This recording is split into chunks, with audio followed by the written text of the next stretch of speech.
importante que sepan cómo se clasifican las complicaciones de la diabetes porque es un tema que tomamos siempre, siempre en los finales y no vamos a empezar a desarrollar un tipo de complicación sin antes clasificarlas. Entonces, sí o sí lo tienen que saber y por otro lado, el hecho de clasificar las complicaciones hace que se entiendan mejor y que se las pueda organizar mentalmente al momento de tener que exponerlas. Las vamos a clasificar en dos grandes grupos, en complicaciones agudas y en complicaciones crónicas. Tenemos 3 complicaciones agudas que pueden hacer que el paciente se muera rápidamente si no se tratan. Tienen una instalación rápida, algunas de estas complicaciones más rápidas que otras, pero en líneas generales aparecen de manera aguda y pueden comprometer la vida del paciente de manera aguda. Estas 3 complicaciones agudas son el estado hiperosmolar hiperglucémico, que en los libros lo pueden encontrar como coma hiperosmolar, ahora se llama estado hiperosmolar hiperglucémico, hiperosmolar, la cetoacidosis y las hipoglucemias. Y dentro de las crónicas tenemos 2 grupos, las microangiopatías y las macroangiopatías, es decir, la alteración de los vasos de pequeño calibre y la alteración de los vasos de mayor calibre. Las microangiopatías a su vez se clasifican en neuropatías, retinopatías y nefropatías. Y las neuropatías en polineuropatías focales y autonómicas. A su vez, las macroangiopatías tienen 3 formas de manifestarse, o como una enfermedad isquémica miocárdica, como un accidente cerebrovascular o como una arteriopatía periférica. Ahora vamos a ir viendo cada una de ellas y van a ver que no es tan difícil. Vamos a empezar hablando de las agudas, de las complicaciones agudas de los 2 tipos de diabetes principales, que son la diabetes tipo 2 y la diabetes tipo 1. Dejé una slide en blanco para poder explicarles antes de desarrollar el tema, para que tengan una noción global y después puedan diferenciarlas, porque en general lo que les cuesta mucho a los alumnos es diferenciar el estado hiperosmolar hiperglucémico de la cetoacidosis diabética. ¿Por qué? Porque tienen muchos puntos en común, pero tienen algunas diferencias. Tienen que tener en cuenta que ambas complicaciones, no estamos hablando de la hipoglucemia, que sería la tercera complicación aguda, estamos hablando de las 2 primeras que les nombré. Las 2 complicaciones tienen como comienzo 2 situaciones. Una disminución de la insulina, de la secreción de insulina, y un aumento de las hormonas contrarreguladoras. ¿Se acuerdan cuáles eran las hormonas contrarreguladoras de la insulina? Las vamos a poner por acá. Hormonas contrarreguladoras. El glucagón por excelencia, la hormona de crecimiento,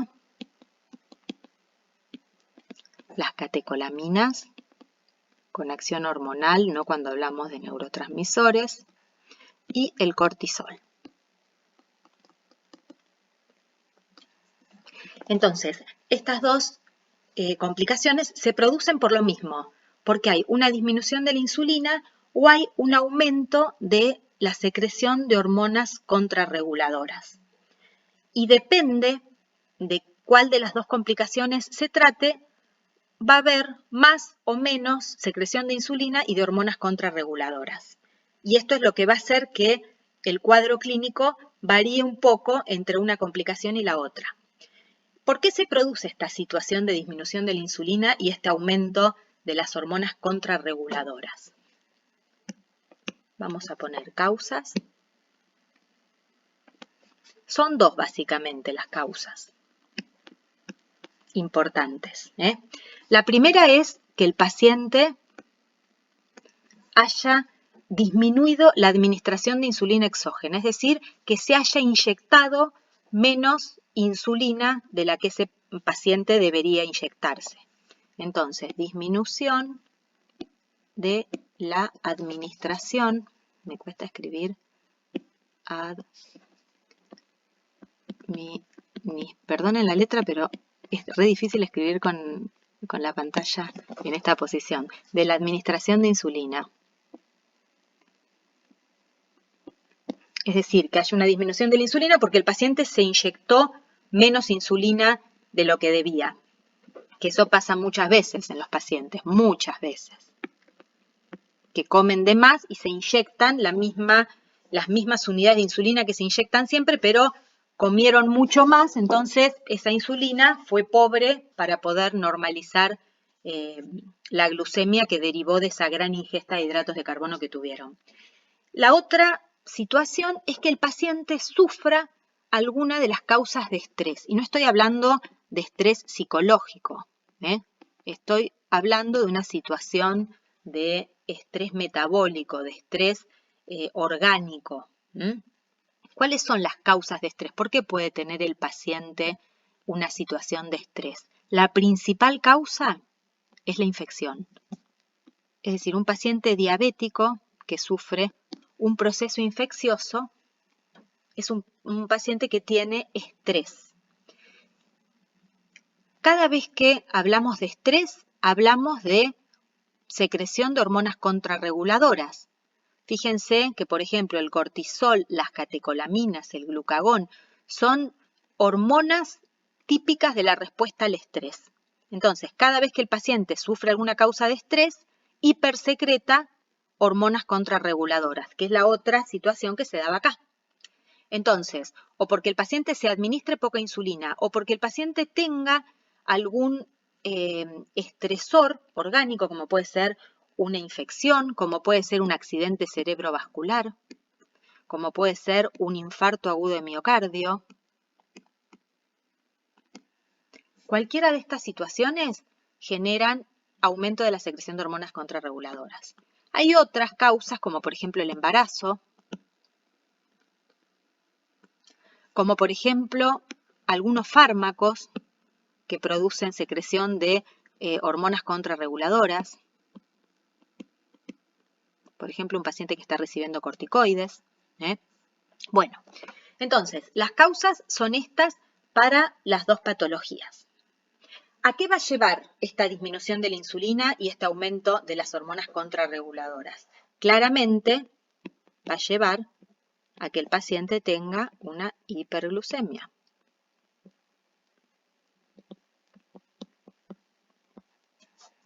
Entonces, en las dos complicaciones primeras que nombramos, se da todo esto, por cualquiera de estas causas. Las dos situaciones van a llevar a que haya un aumento de la glucemia, una hiperglucemia. Ahora, ¿qué diferencia va a haber entre las dos complicaciones? Y hasta ahora vemos que esto es común para ambas. Vamos a poner diferencias entre ambas complicaciones. Todavía no estamos hablando de hipoglucemias, ¿Qué diferencias hay? La primera es en el grado de deshidratación que tiene el paciente. Las dos cursan con deshidratación, pero en una de las complicaciones es más acentuada la deshidratación. La otra diferencia es la presencia o no de cetosis y acidosis. En una hay cambios en el pH y en la otra no. Otra de las diferencias es la presencia o no de hiperosmolaridad.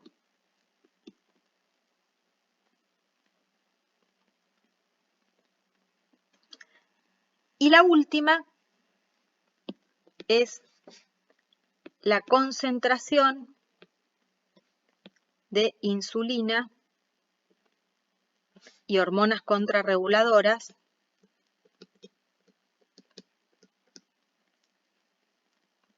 que caracteriza a cada una de las dos complicaciones. Es decir, en una hay menos secreción de hormonas contrarreguladoras y algo de secreción de insulina. La otra diferencia es que una de ellas, ahora vamos a ver cuál responde a cada uno de estos parámetros, ¿no? Una de ellas cursa con un estado de hiperosmolaridad que la otra no. Una cursa con un estado de acidosis metabólica que la otra no. Y las dos tienen deshidratación, pero en diferentes grados. Entonces, esto es lo que ustedes tienen que saber en cuanto a diferencias. Y estas son las similitudes, estas que les marqué al principio. Bueno, entonces hasta acá espero que vayamos bien. Vamos a empezar hablando ya sobre la base de lo que les expliqué recién, del estado hiperosmolar hiperglucémico, o antes llamado coma hiperosmolar. Es una de las dos alteraciones metabólicas más graves que puede presentar el paciente diabético. Y como les dije al principio, puede poner en riesgo la vida del paciente. Es una situación muy peligrosa desde el punto de vista clínico. Y otra cosa que tienen que saber es que es la complicación aguda más frecuente del paciente diabético tipo 2. Y acá ya les voy adelantando que la cetoacidosis diabética es la complicación aguda más frecuente de la diabetes tipo 1. Entonces, la característica principal es que hay un estado hiperosmolar, que se los está diciendo el nombre, como consecuencia de una hiperglucemia.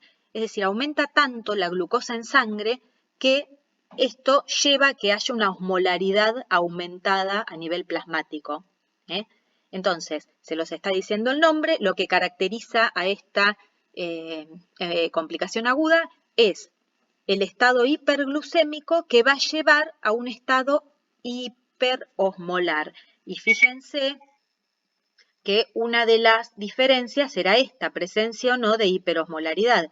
Ya estamos viendo que la que cursa con un estado de hiperosmolaridad es el estado hiperosmolar hiperglucémico.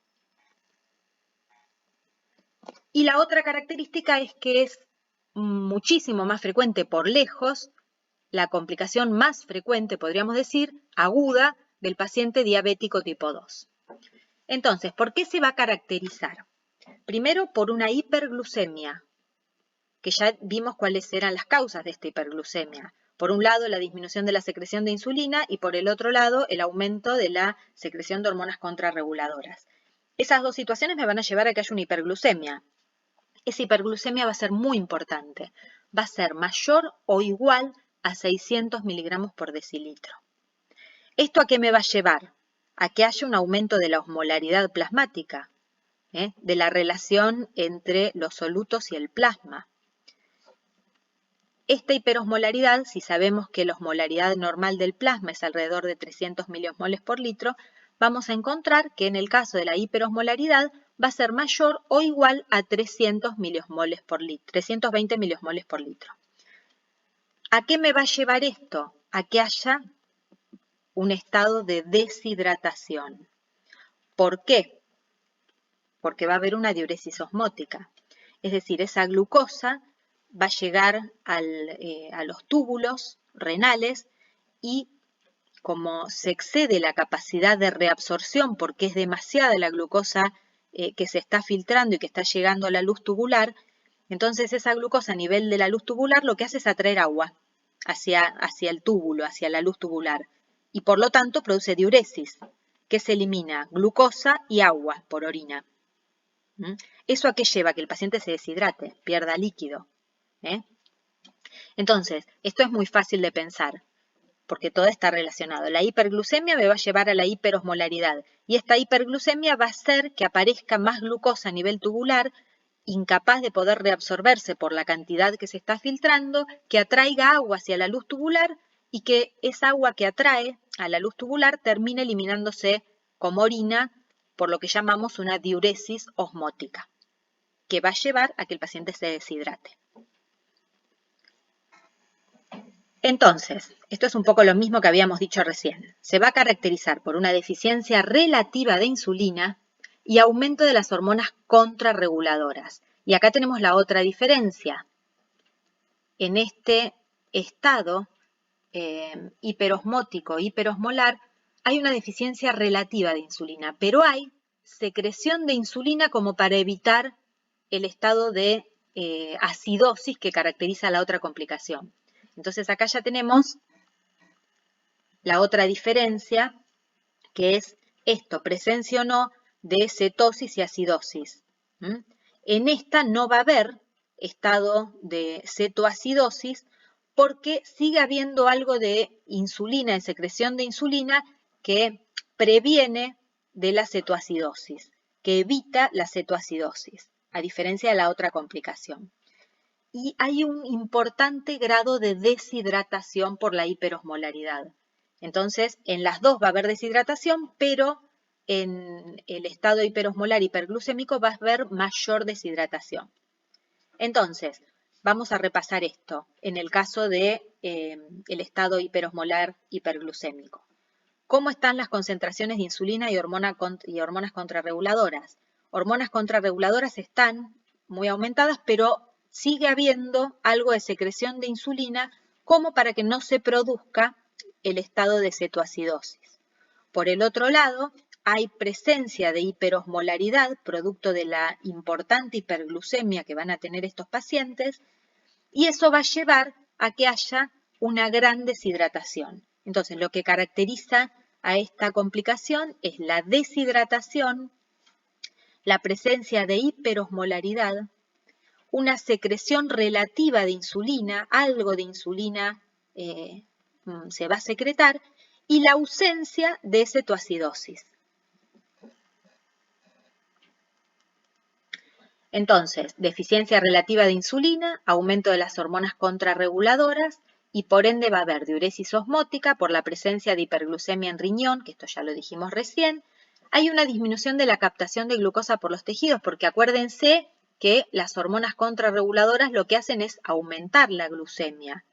Una de las formas de aumentar la glucemia es evitar que la glucosa sea captada por los tejidos, que no desaparezca de la sangre y que no pase a las células.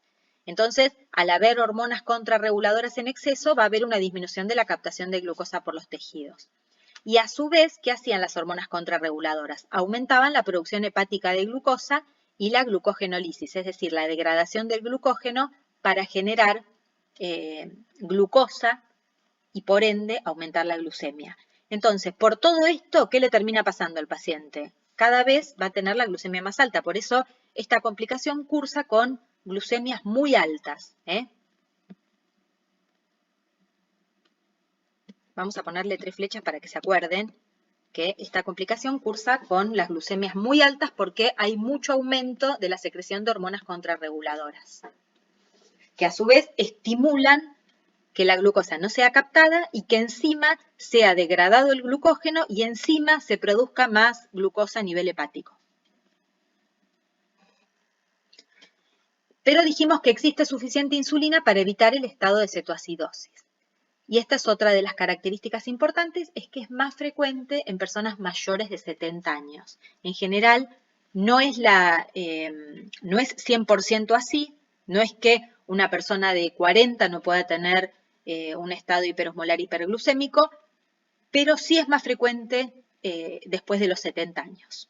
Estamos hablando de frecuencia solamente. Bueno, ¿cuáles son los factores que desencadenan esto? Ya lo vimos recién.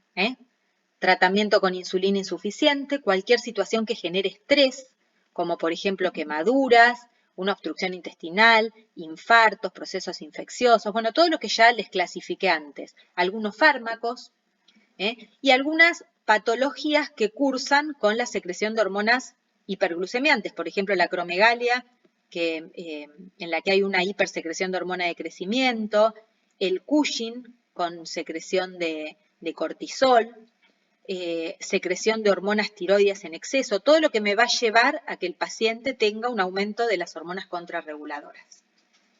Entonces, si quieren, podemos agregar acá, para que les quede completo, presencia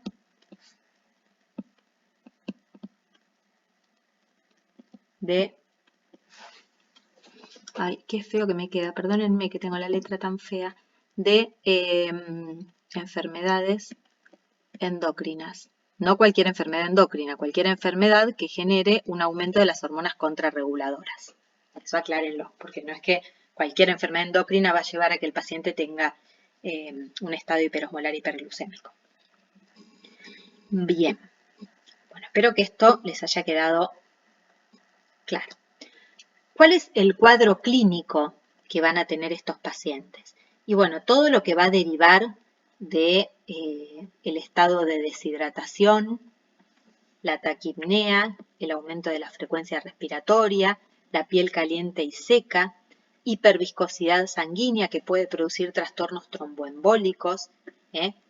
Dicho de una manera coloquial, la sangre se vuelve más espesa porque hay pérdida de volumen, como dijimos, por la diuresis osmótica.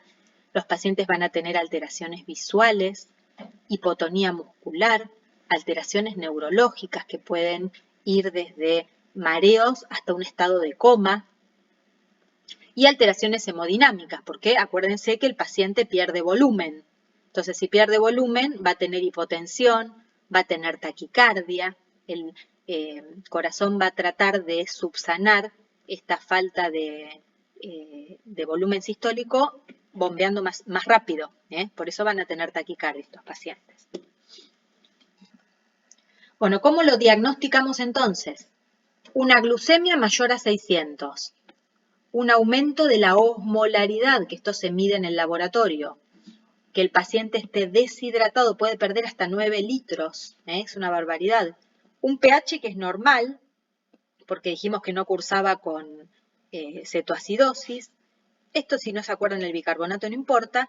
Y esto también, no van a encontrar cetonas en orina y en suero porque no hay producción de cuerpos cetónicos como hay en la cetoacidosis. Entonces, esta sería otra diferencia. Ausentes o trazas, apenas, pero tengan en cuenta que no hay, para que se acuerden. Entonces, ¿qué caracteriza al estado hiperosmolar hiperglucémico? Una glucemia mayor a 600 miligramos por decilitro, un aumento de la osmolaridad sérica por encima de 320 miliosmoles, el estado de deshidratación, un pH normal y ausencia de cuerpos cetónicos en orina y en suero. ¿Cómo lo vamos a tratar? Le voy a dar una reposición hídrica, vamos a hacer reposición hídrica, le vamos a controlar la glucemia, esto es fundamental, le vamos a dar insulina al paciente, no nos queda otra, y tenemos que reponer los electrolitos que se pierden, principalmente el potasio. No vamos a hablar de tratamiento, pero estos son los 3 lineamientos que surgen de la lógica. Si el paciente tiene una hiperglucemia, le tengo que bajar la glucosa en sangre con insulina. Si perdió líquido, le tengo que hacer una reposición de líquido. Y si perdió líquido, también seguramente haya perdido electrolitos. Y eso es lo que pasa con el potasio. Bueno, vamos a hablar de la cetoacidosis. Es una de las complicaciones más frecuentes, característica de la diabetes tipo 1, complicaciones agudas de la diabetes tipo 1. A veces el paciente diabético tipo 1 debuta con una cetoacidosis, y por eso se le hace el diagnóstico de diabetes. ¿Por qué se produce? Por un déficit relativo o absoluto de insulina. Acá el déficit de insulina es más marcado que en la complicación anterior y hay un incremento concomitante de las hormonas contrarreguladoras. Esto es lo que les había explicado en el cuadro ese que les hice con linda letra. Bueno, y a diferencia de las complicaciones crónicas, se desarrolla en cuestión de horas. Es una complicación aguda. Y cómo el estado hiperosmolar hiperglucémico pone en peligro la vida del paciente. ¿Por qué se caracteriza? Tiene una tríada que le es característica. Hiperglucemia, cetosis y acidosis. Hiperglucemia, cetosis y acidosis.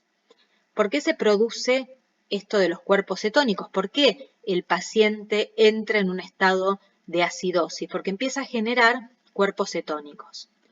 ¿Por qué empieza a generar cuerpos cetónicos? Porque está bloqueada la lipogénesis y está aumentada la lipólisis. Entonces, hay mayor cantidad de ácidos grasos libres y como estos ácidos grasos no pueden entrar a las células para almacenarse, tienen conversión a cuerpos cetónicos. El exceso de glucagón es el que contribuye a alterar el metabolismo hepático y por ende a que se formen cuerpos cetónicos.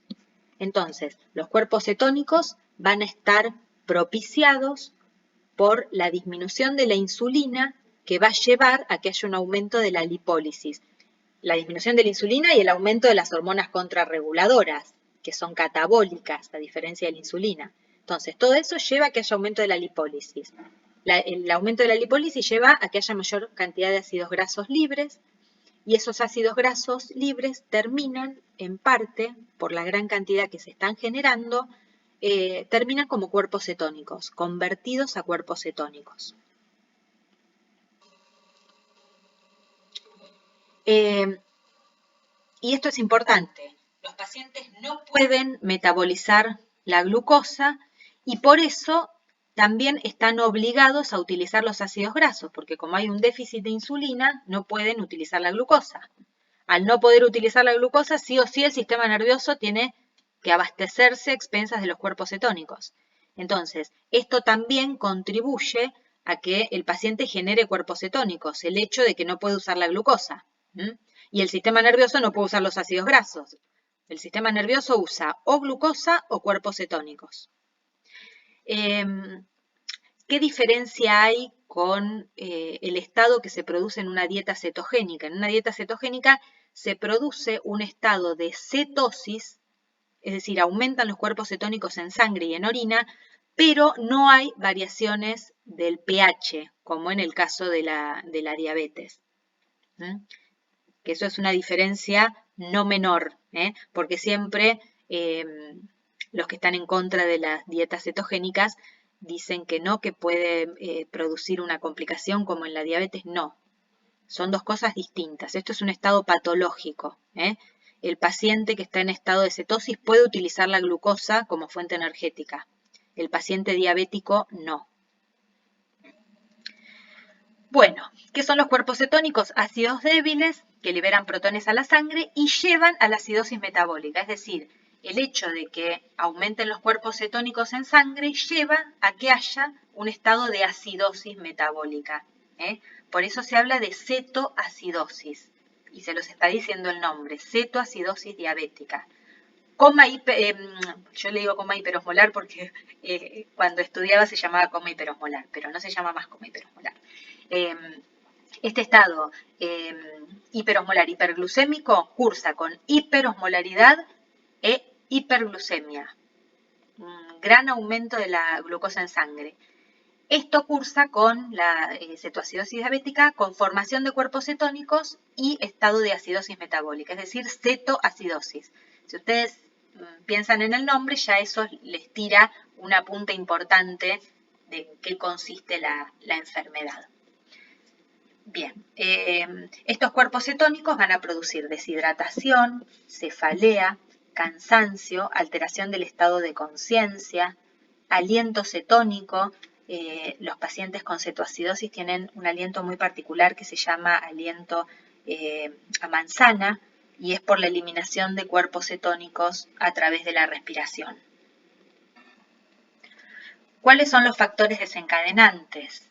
Lo mismo que habíamos mencionado al principio, que haya un déficit de la administración de insulina o un aumento de los requerimientos que en realidad van de la mano, porque puede haber un déficit porque el paciente necesitó más insulina, y todo lo que significa estrés, lo mismo, que el paciente tenga un infarto agudo de miocardio, que tenga un accidente cerebrovascular, un proceso infeccioso, que lo tengan que operar, que tenga un absceso, no sé, cualquier situación que genere estrés puede hacer que aumenten las hormonas contrarreguladoras. Cuadro clínico, el paciente va a estar deshidratado, letargia, que es como un estado de, a ver cómo les puedo explicar, de disminución del sensorio, un estado de somnolencia, deshidratación, hiperventilación con respiraciones profundas y lentas, esto se llama respiración de Kushmaul, diuresis osmótica, lo mismo, pero acuérdense que no era tan marcada como en el caso del estado hiperosmolar, hipovolemia, deshidratación, lo mismo que habíamos visto en la otra complicación, el aliento a manzana, náuseas, vómitos, dolor abdominal, piel seca o enrojecida. Ojo cuando en una guardia cae un paciente diabético tipo 1 con dolor abdominal, porque a veces no es que es un dolor de abdomen agudo, a veces es que este paciente está cursando una complicación aguda como es la cetoacidosis. Entonces, cuando nos llega un paciente diabético tipo 1 a la guardia, siempre tenemos que pensar en una cetoacidosis, porque a veces fíjense que no es tan claro el cuadro. A veces el paciente entra con un cuadro de náuseas y vómitos que podemos interpretar como un proceso digestivo. A veces en medicina 2 más 2 no es 4. Yo me acuerdo cuando empecé a hacer guardias que me cayó un paciente con un cuadro de náuseas y vómitos, y yo no sé por qué, porque todavía no entiendo, porque estaba estudiando, se me ocurre hacerle un electro al paciente, que es algo que habitualmente no se hace, y cuando veo el electro tenía un infarto de cara diafragmática, de la cara inferior del corazón, que se manifiesta muchas veces con sintomatología gastrointestinal. ¿Qué hace uno en la guardia habitualmente? Le inyectas una buscapina y lo mandas a la casa y que si sigue con los síntomas consulte al otro día por consultorio externo. Eso es lo que se hace habitualmente. Y yo no sé por qué, porque les juro que todavía no me explico por qué se me ocurrió pedirle al paciente un electro. Fui iluminada. Y bueno, ese paciente tenía un paciente infartado, tenía un infarto de cara diafragmática. Bueno, entonces esto se los cuento para que vean que a veces las cosas no se manifiestan de libro. Entonces siempre tenemos que conocer las enfermedades para poder pensarlas. Como siempre les digo, no importa que el día de mañana no se acuerden los pormenores de la patología, pero tienen que conocerla porque si no, no se piensa en esas patologías. Bueno, esto no es para que lo sepan estrictamente, pero tenemos que tener en cuenta que cuando un paciente tiene una glucemia mayor a 240, y sobre todo si es un diabético tipo 1, le vamos a medir cuerpos cetónicos en orina. Y eso se hace con unas tiras reactivas, que es muy sencillo, y de acuerdo al grado de cetonuria que encontremos, es la conducta que vamos a tomar en relación a lo que sospechemos. Pero bueno, esto no importa que lo sepa. Bueno, ¿cómo hago el diagnóstico de cetoacidosis diabética? Una glucemia mayor a 250 miligramos por decilitro. Acuérdense que la otra complicación aguda tenía la glucemia mucho más alta y por eso el cuadro iba a ser diferente, por eso que íbamos a tener alteración de la osmolaridad, y si había tanta alteración de la osmolaridad iba a haber tanta deshidratación. El pH arterial está disminuido, a diferencia de la otra complicación, porque justamente este paciente tiene un estado de acidosis metabólica, y hay un grado moderado de cetonemia y cetonuria, es decir, vamos a encontrar cuerpos cetónicos en sangre y en orina. Que eso, acuérdense que lo medimos con las tiras, los cuerpos cetónicos en orina. ¿Cómo lo tratamos? Lo mismo, hidratamos, insulinizamos y corregimos los electrolitos, potasio, fosfato y bicarbonato. ¿Cuáles son las complicaciones más importantes que pueden tener estas dos complicaciones agudas? ¿Por qué se puede morir un paciente en estado de cetoacidosis o en estado de coma hiperosmolar? O por un edema cerebral, o por una hipopotasemia, o por un infarto agudo de miocardio, edema pulmonar y rhabdomiólisis, que es una patología que cursa con ruptura de las fibras musculares y liberación de la mioglobina. Yo tuve la oportunidad hace 2 o 3 años de atender a una paciente mía que hizo una rhabdomiolisis, no por ser diabética, por otro motivo, después de una clase de spinning, hizo una rhabdomiolisis y bueno, tuve que atenderla porque el problema es que puede terminar en una insuficiencia renal. Gracias a Dios todo salió bien, tenía la edad de ustedes, eh, la paciente, pero bueno, es una complicación que puede darse en los pacientes diabéticos tipo 1. No les voy a hablar de rhabdomiólisis porque no tiene mucho sentido, pero sepan que en el curso de una complicación aguda como esta pueden hacer una rhabdomiólisis. Bueno, vamos con la otra complicación que es la hipoglucemia. Y esto es muy frecuente, muy frecuente. Es una situación de emergencia por varios motivos. Primero, el más importante es que falta glucosa en el sistema nervioso. Entonces no se puede abastecer energéticamente a las células del sistema nervioso y se genera un estado que se llama de neuroglucopenia, es decir, déficit de glucosa en las células del sistema nervioso. ¿Cuáles son las consecuencias? Las secuelas neurológicas y la muerte. Entonces, el principal problema que tiene la hipoglucemia, se los voy a anotar acá, es la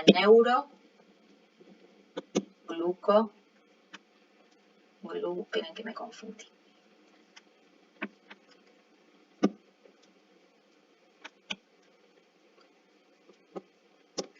Ahora que sintieron ese ruido, que no sé qué se me cayó, mi hijo estaba en una clase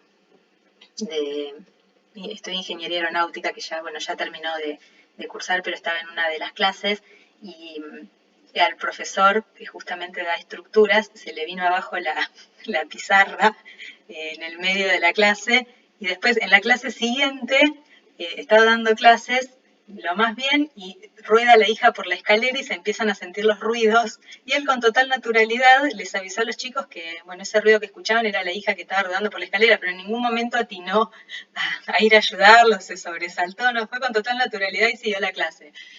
Así que pobre, cada vez que tenía una clase por Zoom tenía alguna de las complicaciones. Bueno, acá no pasó nada, se cayó un parlante solamente. Bueno, seguimos. La hipoglucemia tiene distintos niveles. Vamos a estar alertados cuando la glucosa baja por debajo de 70 miligramos por decilitro. El nivel 2 por debajo de 54 y ya el nivel 3 es una hipoglucemia grave, que ya hay consecuencias neurológicas que hacen que ese paciente necesite asistencia, que si nosotros queremos restituir la glucemia no podemos contar con que el paciente ingiere hidratos de carbono, sino que necesitamos la asistencia de otra persona porque este paciente va a estar inconsciente. Pero reparen en esto, que esto es muy importante. Nunca voy a esperar en el paciente diabético tipo 1 que tenga como glucemia óptima 70 miligramos por decilitro, ¿no? Pues si tiene 70, que es normal para una persona no diabética, para un paciente diabético es un estado de alerta en relación a la hipoglucemia.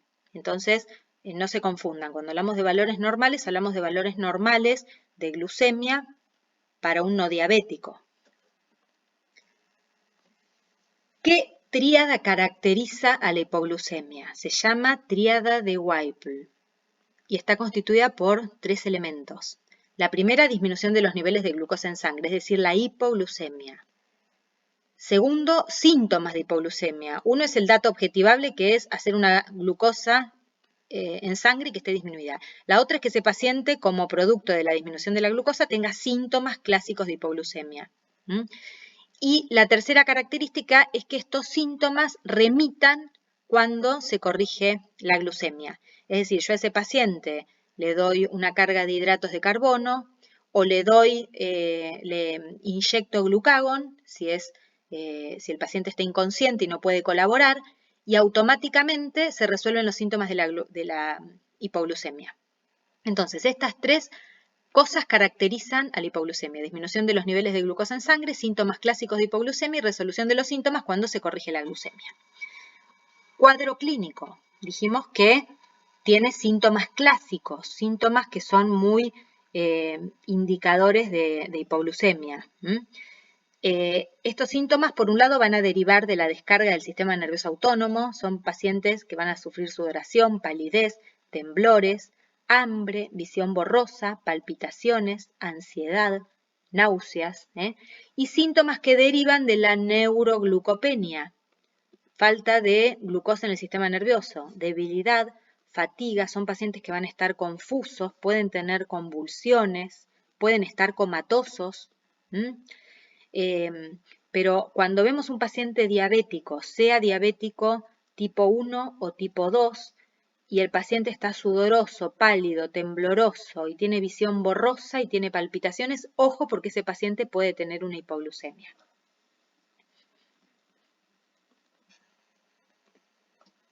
¿Cuál es la causa más frecuente de hipoglucemias?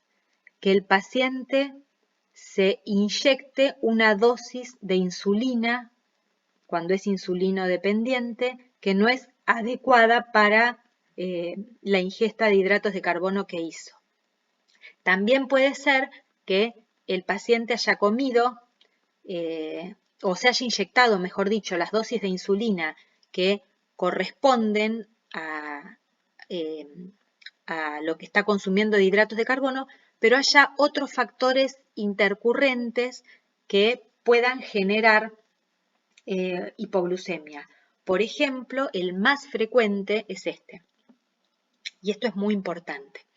Saben que durante 15 horas posteriores a la realización de actividad física, los GLUT4 se encuentran exteriorizados en las membranas de las células musculares y la glucosa sigue entrando a la célula muscular. Y esto lleva a una hipoglucemia. ¿Qué pasa cuando el paciente diabético insulino dependiente hace actividad física, come, se inyecta la dosis de insulina que corresponde a lo que comió, como siempre, y se va a dormir? La glucosa sigue, por efecto de los GLUT, por efecto de la actividad física, sigue entrando a las células. Y ese paciente puede hacer una hipoglucemia nocturna. Y ahí no cerró la dosis de insulina en relación a la comida, sino lo que cerró es la dosis de insulina en relación a la actividad física. Un paciente que hace actividad física o un paciente que baja de peso va a necesitar menos dosis de insulina ante un mismo conteo de hidratos de carbono. Las dosis de insulina se determinan en relación al conteo de hidratos de carbono. El paciente que hizo actividad física o, por ejemplo, que adelgazó, va a necesitar menos cantidad de insulina, menos dosis de insulina, unidades de insulina para una misma carga de hidratos de carbono. Y esas cosas las tenemos que tener en cuenta, porque una cosa es que el paciente haga una hipoglucemia cuando está en el trabajo y otra cosa es que el paciente haga una hipoglucemia durmiendo. Y encima un paciente que no solamente la hace durmiendo, sino que vive solo. Entonces, ojo con esto. Hay algunos fármacos que también pueden producir hipoglucemias. Yo les había nombrado las drogas que se usaban para la diabetes que no necesitaba insulina, y les nombré la metformina y les nombré y otros hipoglucemiantes orales. De todas las drogas que se usan para bajar la glucemia, la metformina es la única que no produce riesgo de hipoglucemia. Todos los demás fármacos hipoglucemiantes orales tienen riesgo de hipoglucemia. Así que un paciente que recibe un hipoglucemiante oral o un paciente que está insulinizado es un paciente que tiene riesgo de hacer hipoglucemias y que tenemos que tener en cuenta todas estas cosas que les estoy enumerando acá. Bueno, ¿cuáles son los objetivos del tratamiento en la hipoglucemia? Primero, restituir la glucemia.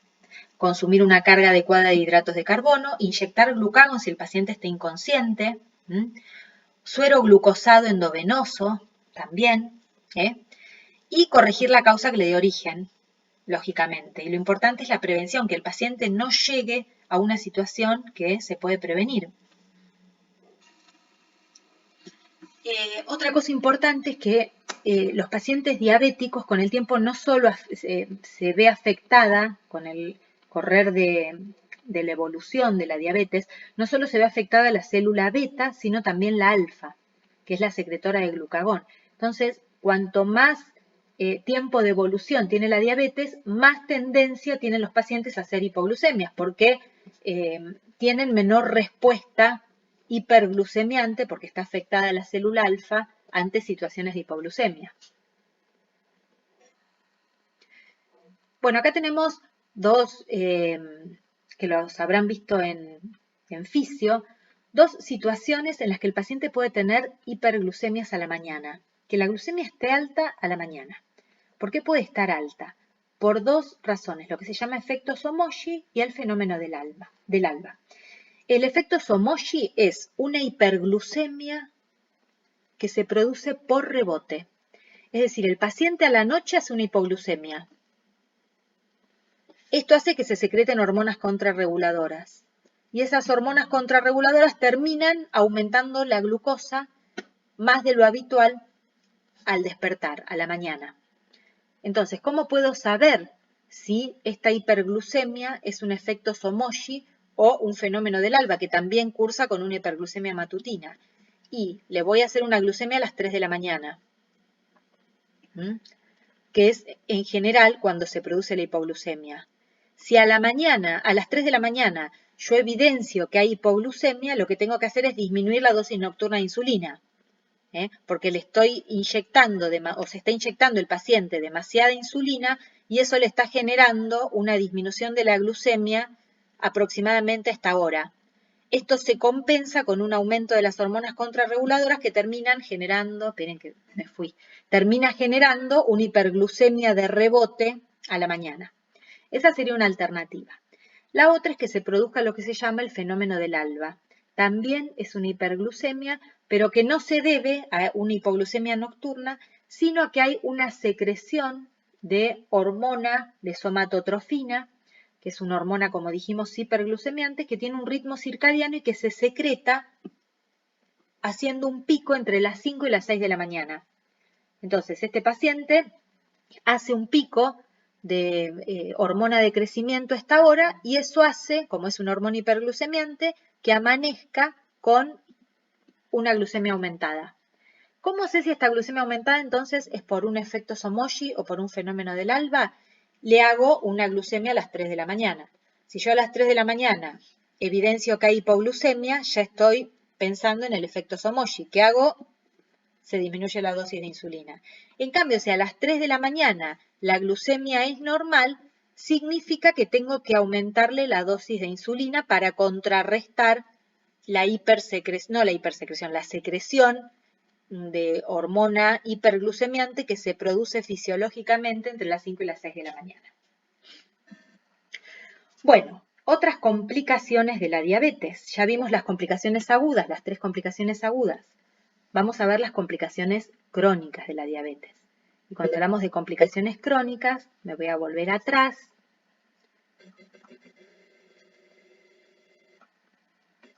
Vamos a hablar de microangiopatías y macroangiopatías. Dentro de las microangiopatías tenemos las neuropatías, retinopatía y nefropatía. Vamos a empezar hablando de esas.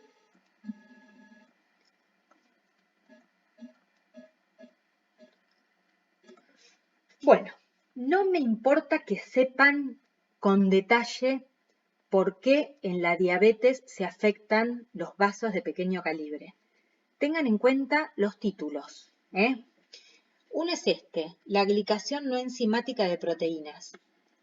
Así como se glica la hemoglobina y nosotros la dosamos como hemoglobina glicosilada o glucosilada, también se glican otras proteínas. La glucosa se une a otras proteínas además de la albúmina. esto da lugar por un montón de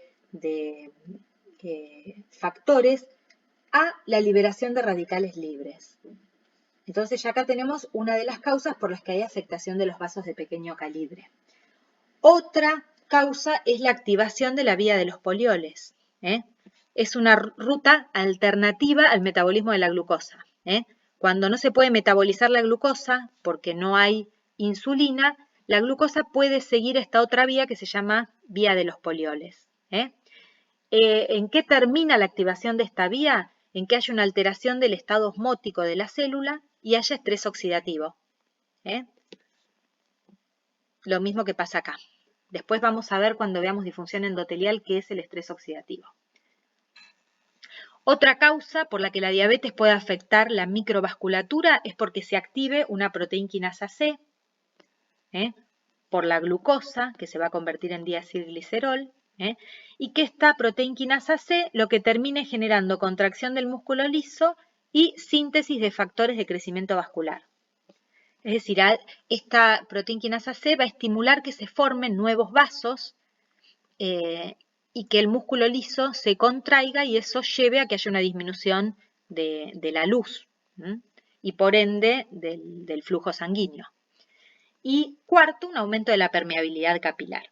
Entonces, tengan en cuenta, si yo alguna vez les pregunto, no necesito que me expliquen todo con lujos de detalle, pero ¿qué hace la diabetes para dañar los vasos de pequeño calibre? Y bueno, se daña por la glicación, porque se activa la vía de los polioles, porque se activa la proteína quinasa C y porque la diabetes genera un aumento de la permeabilidad capilar. ¿A qué lleva todo eso? A varias cosas. Primero, que haya un engrosamiento de la membrana basal. Acuérdense que las células del vaso sanguíneo están apoyadas en una membrana basal que puede engrosarse y eso engrosar la pared del vaso. Y cada vez que se engrosa la pared se disminuye la luz del vaso. Hay disminución del flujo sanguíneo y anoxia, es decir, va a haber una disminución de la llegada de oxígeno a los tejidos. Y esto va a tratar de compensarse con la formación de nuevos vasos, que dijimos que estaba estimulada por estos factores de crecimiento vascular. Entonces, los vasos cada vez transportan menos oxígeno y el tejido trata de compensar esta isquemia formando vasos nuevos, que son estimulados por estos factores de crecimiento. Estos vasos son frágiles, entonces se rompen con mucha facilidad y estos pacientes tienen en esos tejidos hemorragias, como pasa en la retina, porque son vasos son vasos nuevos que tienen la pared muy finita, entonces se rompen con facilidad generando hemorragias. Otra cosa importante es esto. Hay un aumento de la presión dentro de los capilares, por todo lo que vimos anteriormente, estas 4 causas que yo les nombré con anterioridad. Eso hace que aumente la presión en el glomérulo y que se empiecen a filtrar proteínas hacia la luz tubular. Las proteínas que normalmente deberían quedar en la luz vascular pasan a través de la cápsula de Bowman, pasan al filtrado glomerular. Entonces, en los pacientes que tienen alteración microvascular en la diabetes, me puedo encontrar proteínas en orina, que normalmente no deberían filtrarse, pero que se filtran porque el glomérulo está dañado y encima hay una presión aumentada a nivel del glomérulo. Y además se pierden las fibras nerviosas y hay lesión tanto sensitiva como motora. Porque ahora van a ver que estos pacientes que tienen microangiopatía tienen alteraciones de las fibras nerviosas también, producto de la microangiopatía. Bueno, la microangiopatía la tenemos que sospechar e investigar a partir de los 5 años de evolución de la diabetes tipo 1 y desde el diagnóstico de la diabetes tipo 2. ¿Por qué? Porque recuerden que la diabetes tipo 2 en general se diagnostica tardíamente. Entonces ya cuando la diagnostico significa que ya hubo tiempo de evolución de las complicaciones. En cambio, la diabetes tipo 1 se diagnostica rápidamente porque puede hacerse una complicación o generar manifestaciones tempranas, y estos pacientes pueden desarrollar complicaciones a los 5 años de el diagnóstico. En cambio, el paciente diabético tipo 2 necesita un tiempo no necesita un tiempo. Ya cuando hago el diagnóstico ya tiene un tiempo de venir gestando complicaciones, porque se diagnostica tardíamente. Bueno, ¿cuándo voy a sospechar una microangiopatía? A través de 3 cosas. Una es la presencia de proteínas en orina. ¿Qué proteína? La albúmina, que es la proteína más chiquita y es la primera que se va a filtrar cuando el glomérulo se daña por la microangiopatía. Voy a encontrar alteraciones en el fondo de ojos y alteraciones en la región pretibial, que ahora les voy a mostrar fotos. Entonces, ¿en qué paciente sospecho una microangiopatía? En caso de encontrarme una dermatopatía pretibial, en caso de una alteración del fondo de ojos y de una microalbuminuria. Fíjense, esto es un fondo de ojos normal y esto es un ojo, una retina, que a través del fondo de ojos veo indicios de retinopatía diabética. ¿Por qué se altera la retina? Porque se alteran los vasos de la retina por esas 4 causas que yo les nombré. Y acuérdense que son vasos que tienen engrosada la membrana basal, son vasos que tienen una disminución del flujo sanguíneo, vasos que tienen aumentada la permeabilidad de la pared.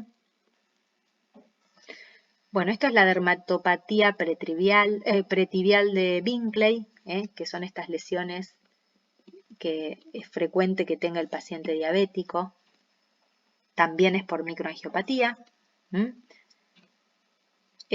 Son fundamentales los primeros 5 años desde el diagnóstico, porque se ve que cuando se controla la glucemia perfectamente en los primeros 5 años, ese paciente va a tener menor riesgo de tener complicaciones. Entonces es muy importante controlarla perfectamente durante los primeros 5 años desde el diagnóstico. Bueno, recordamos que entonces las microangiopatías incluyen las neuropatías, las nefropatías y las retinopatías. ¿Cómo termina la alteración de la retina? Con ceguera. ¿Cómo termina la alteración del glomérulo? En diálisis. ¿Cómo termina la neuropatía? En una amputación. Fíjense qué consecuencias graves que tiene la diabetes. Terrible. Bueno, con respecto a la neuropatía. La neuropatía es un desorden, dijimos, heterogéneo que abarca un amplio rango de anormalidades con compromiso de todo el sistema nervioso del paciente. Se afecta todo el sistema nervioso. ¿Por qué? Porque en la diabetes se altera sobre todo la mielina y sobre todo, esperen que lo vamos a buscar acá, esto, desmielinización, y esto, que es la vasa nervorum. ¿Qué es la vasa nervorum? Es el vaso sanguíneo que da irrigación al nervio. ¿Por qué ponemos a las neuropatías dentro de las microangiopatías? Porque en realidad la neuropatía es un tipo de microangiopatía. ¿Por qué? Porque lo que se afecta es el vaso que da irrigación al nervio. Se llama vasa nervorum. Entonces, estos pacientes van a tener, por un lado, alteración de los nervios por falta de irrigación de ese nervio, y por el otro lado van a producirse fenómenos de desmielinización. Por eso que dijimos que la afectación del sistema nervioso es amplia, porque se afectan todos los vasos, todos los nervios. No es algo a veces segmentario, a veces es una cosa muy generalizada porque todos los axones mielinizados se van a ver comprometidos y muchos de los nervios por afectación de la vasa nervorum. Bien. Esperen que vamos a volver, porque estábamos hablando esto. Bueno, esto no importa. Es la complicación más frecuente crónica de la diabetes. El diagnóstico muchas veces es tardío, por más que es la primera que aparece, a veces no se diagnostica porque los médicos no la tienen en cuenta. Y requiere un tratamiento multifactorial. Cuanto mayor es la edad del paciente, cuanto mayor es la duración de la diabetes y cuanto peor es el control glucémico, más probabilidades hay de que esta neuropatía sea grave. Bueno, acá les aclaré estas dos cosas que son las que me importa que sepan, que lo que se compromete es el axón por dos motivos. Dijimos por alteración de la vasa nervorum.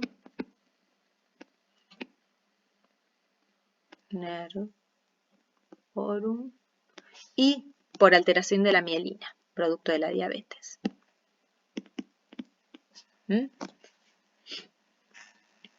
Bueno, acá tenemos, fíjense, este vasito, la vasa nervorum, que es el que va a dar irrigación al nervio. En la diabetes se compromete este vaso porque hay alteraciones microangiopáticas como en cualquier otro vaso de pequeño calibre.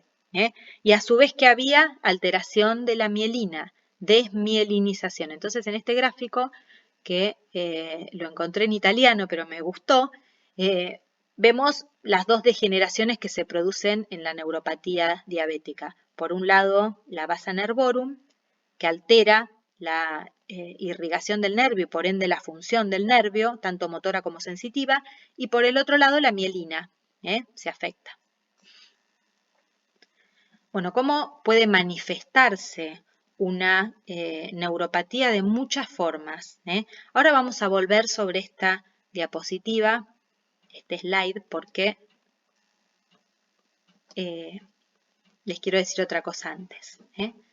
Fíjense, esto es un tipo de neuropatía que genera lo que se llama mano diabética. Es una mano que queda como rígida en estado de semiflexión, con la piel engrosada. Esto es muy frecuente de ver en los pacientes diabéticos. El pie diabético, con los dedos en martillo, esta alteración articular, esta úlcera que se produce que se llama malperforante plantar. Vamos a hablar en un ratito de esto rápidamente. Todo esto es parte de la neuropatía.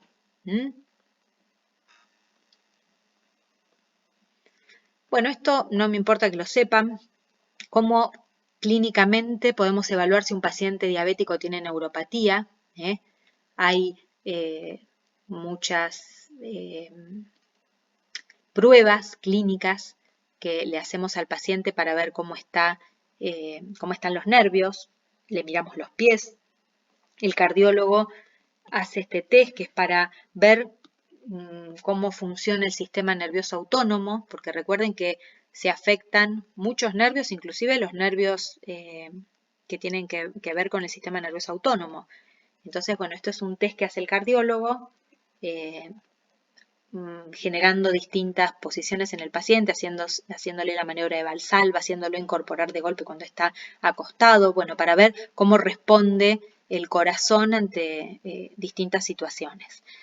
Bueno, no importa que sepan exactamente esto, pero sepan que hay maniobras y datos en el examen físico que nos pueden orientar hacia la presencia de una neuropatía.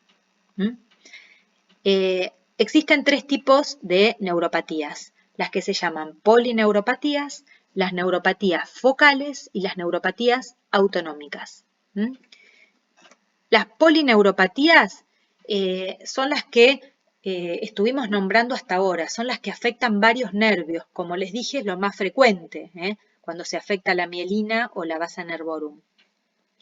En general se distribuyen en calcetín o en guante, en media o en guante, empeoran durante la noche, hay pérdida de los reflejos osteotendinosos, hay alteraciones motoras, Los pacientes tienen ardor, tienen calambres, tienen parestesias, cambio de la sensibilidad o no sienten, como en el caso de las hipoestesias, tienen disminución de la sensibilidad, dolor. Todo eso es por afectación de los nervios periféricos. Y la distribución clásica es en calcetín o en guante, es decir, se afectan principalmente los pies y las manos. Por eso que hablamos de pie diabético y de mano diabética. Los pacientes tienen los pies fríos. Lo demás no me importa que lo sepan algunas manifestaciones de las neuropatías.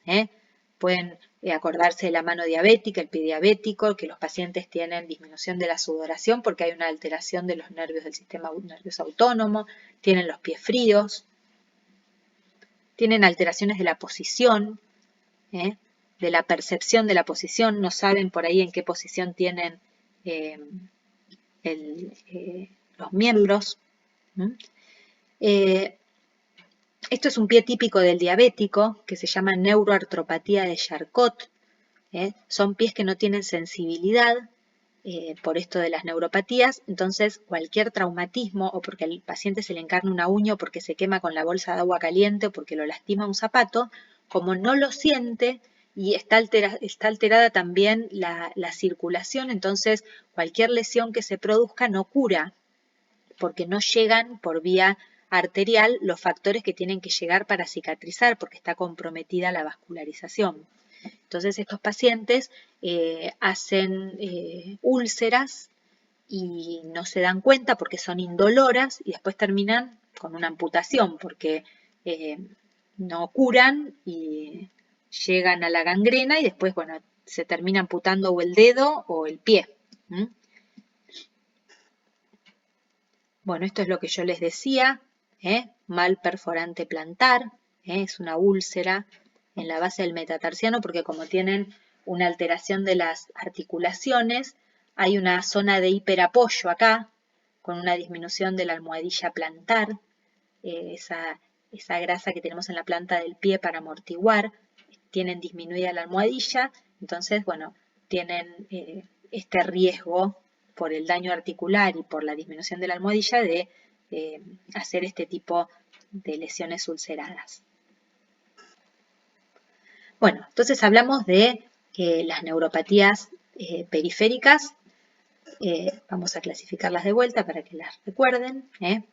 Teníamos dentro de las neuropatías, las polineuropatías, que ya dijimos que se afectaban varios de los nervios, sobre todo se afectan las manos, sobre todo se afectan los pies, el paciente tiene alteraciones de la sensibilidad, no tiene dolor ante los traumatismos, dijimos, es típico de esto el pie de Charcot, que a su vez no solamente tiene alteraciones de la sensibilidad, sino que tiene alteraciones articulares.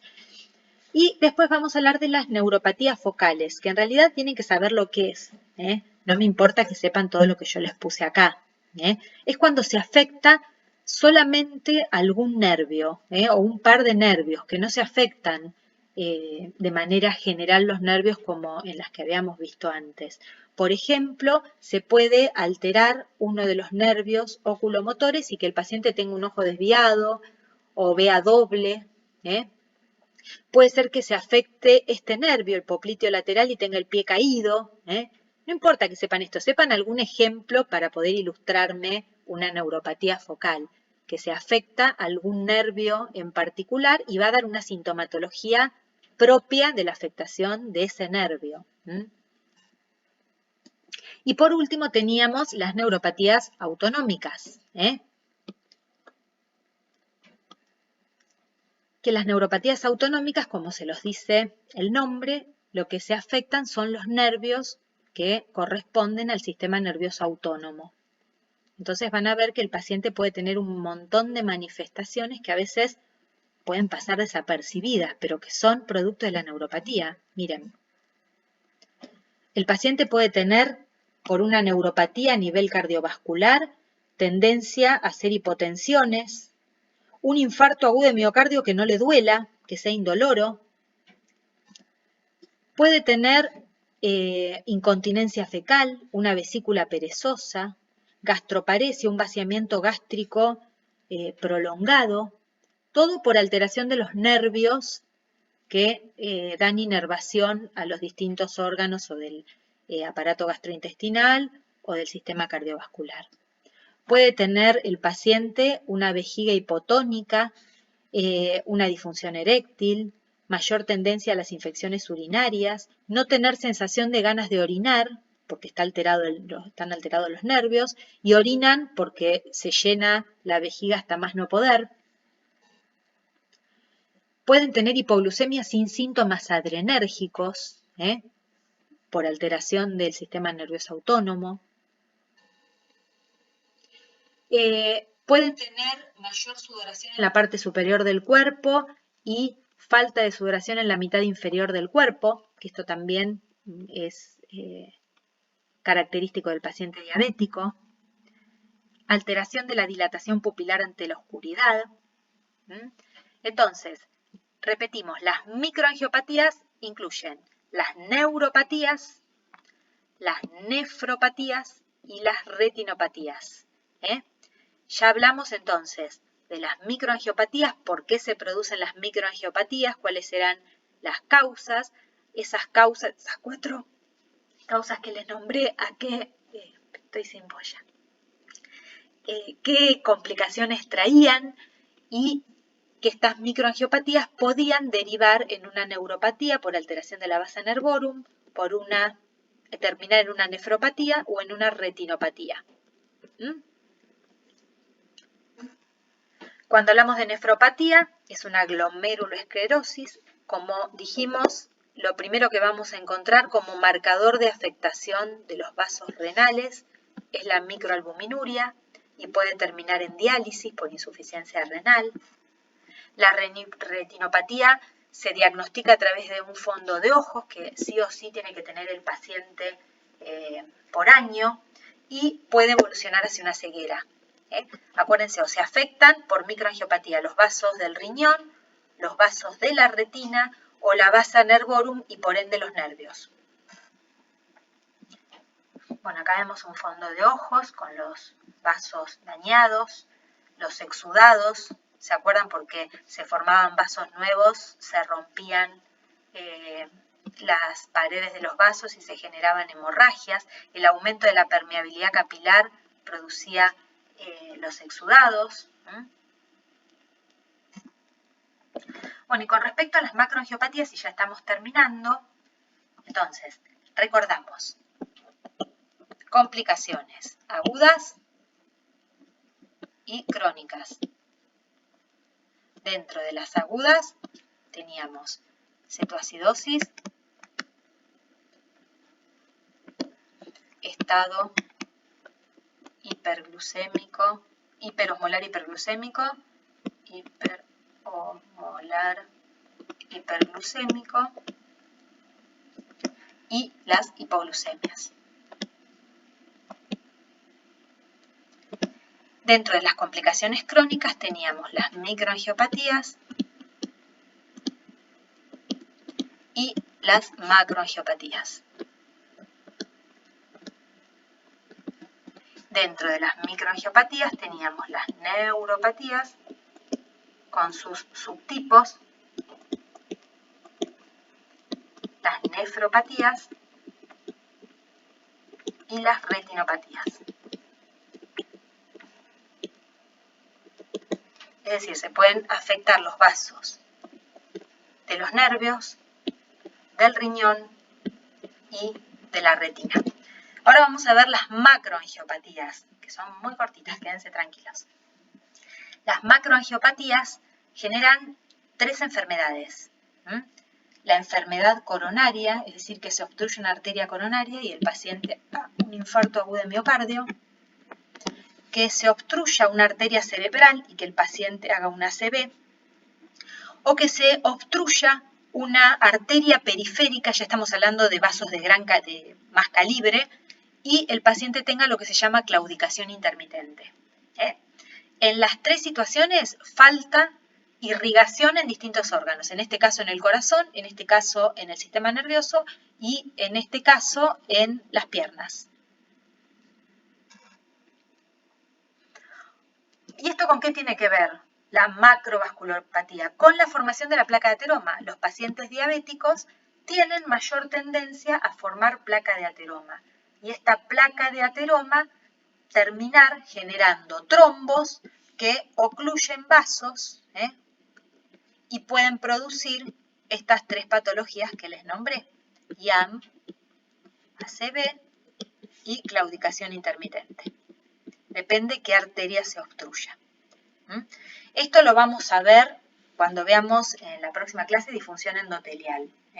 Pero tengan en cuenta que cuando hablamos de alteraciones macrovasculares, hacemos referencia a la tendencia que tiene el paciente diabético a formar placa de ateroma y que de estas placas se desprendan trombos que puedan ocluir un vaso y generar estas complicaciones o estas consecuencias.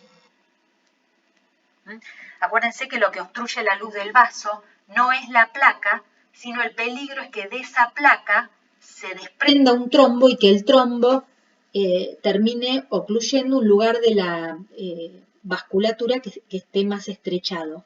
Por eso pasa en las coronarias y por eso pasa en el sistema nervioso. El ABC de prevenir las complicaciones es mantener las glucemias entre 70 y 130, que nunca el paciente tenga una glucemia menor a 70 y una hemoglobina glicosilada menor a 7, que esto es fundamental, porque con esto controlamos principalmente la evolución de un paciente diabético. Bueno, los mareé, yo me quedé sin voz, pero terminamos con las complicaciones. Tengan en cuenta aquellas cosas que yo les dije que no eran imprescindibles que sepan, pero a veces se las tengo que explicar porque si no, no entienden el tema. Por más que después no las recuerden, que tampoco me importa que entren en detalle con la vida de los polioles, por ejemplo. Bueno, entonces espero las dudas, que me consulten las dudas, que seguramente surjan algunas. Bueno, los dejo, los abandono porque ya me cansé yo de hablar y ustedes de escucharme. Bueno, saludos a todos.